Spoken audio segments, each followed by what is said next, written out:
Extract from Mona.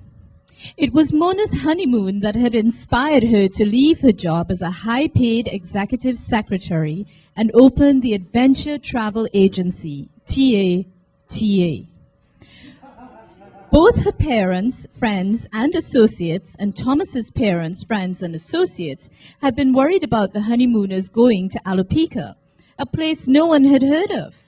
However, Mona and Tom were sure that only good could come from the journey. Perhaps this was their mission in life, to rediscover an old forgotten spot on Earth and bring it back to life. Bizarre that this place only exists on that old map, Mona said as their taxi, a rusty Jeep with no shocks, hurtled through narrow streets, scattering chickens and barely avoiding impact with slow crossing cows. As the bumpy journey progressed, they pelted through small exotic towns where people scurried like ants, pushing carts, riding old black bicycles, and running on tiptoe as if they were Chinese. Only they were not Chinese. They were Alopecan, small brown people with straight black hair, slanted eyes, and flat spatulate noses. The taxi driver was a small man named Moby, short for Mobilanda Pakarani Yayana Sunirani T Popo, which in Alopecan slang means one who moves like a goat through the mountains.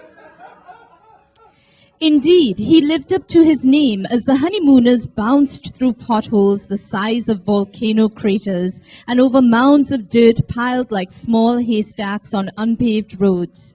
Mona's mammo-mammaries, short for mammoth mammaries, as she often called them, were suffering the consequences. They bounced, slapped, and jiggled, danced to the industrial clanking music of Moby's rattling vehicle. Strange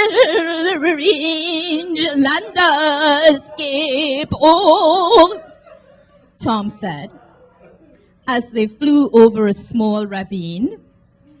It was difficult. In fact, almost impossible to speak at the rate Moby was driving without biting off one's tongue. Deciding to keep a vow of silence until they got to their destination, the newlyweds clutched hands and stared, half fascinated, half terrified at the blurry passing environment. Clearly, they were entering jungle territory. The quaint little towns were rapidly disappearing and towering trees were beginning to appear, flanking the road and stretching beyond their imagination. Mona was fascinated by the idea that she and her new husband were about to experience a world that no one knew about. Symbolically, it was like their relationship, a wild, often bumpy ride into unknown territory. She was determined to enjoy it, despite the frequent discomfort of knowing that both she and Tom were uncompromising individuals who often clashed and refused to bend to accommodate each other. But there was a quaint love between them, and one day perhaps they would learn how to merge their differences and live in harmony.